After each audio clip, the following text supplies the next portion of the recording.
So చాలా days నుంచి ఇన్‌స్టాలో ఇలాగా ప్రైవేట్ థియేటర్‌లో బర్త్‌డే పార్టీస్ కానీ, యానివర్సరీస్ కానీ చేసుకోవడం చూస్తూ ఉండేదాన్ని.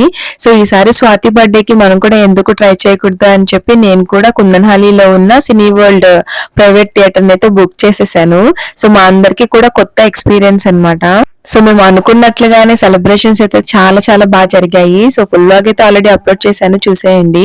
ఇంకా మనకి సినీ వరల్డ్ కింద బిర్యానీ జోన్ కూడా ఉంటుంది. సో ఇంకా అక్కడే లంచ్ కూడా కంప్లీట్ చేసేసాము. సో బిర్యానీ జోన్ అంటే తెలిసిందే కదా, ఫుడ్ అయితే చాలా డెలిషియస్ గా ఉంటుంది. సో మేము అందరం కలిసి కొన్ని స్టార్టర్స్ ఇంకా రిమైనింగ్ బిర్యానీస్ అన్ని ఆర్డర్ చేసుకుంటే ఫుల్ ఎంజాయ్ చేసాము. అండ్ సినీ వరల్డ్ థియేటర్ గురించి చెప్పాలంటే మాత్రం వాళ్ళు మనకి అన్ని ఏర్పాటు చేస్తారు, ఇంక్లూడింగ్ కేక్ కూడా. అండ్ పర్ పర్సన్ ఇంత అని చార్జ్ చేస్తారు. సో మీరు వాళ్ళని ఒకసారి కాంటాక్ట్ అయితే వాళ్ళ దగ్గర ఉన్న థీమ్స్ అన్ని మనకి వాట్సాప్ చేస్తారు. అండ్ ఇంకా అక్కడంతా ఆ ప్రోగ్రామ్ అయిపోయాక ఇంకా రిటర్న్ అయితే అందరం స్వాతి వాళ్ళ ఇంటికి వెళ్ళిపోతున్నాము. అండ్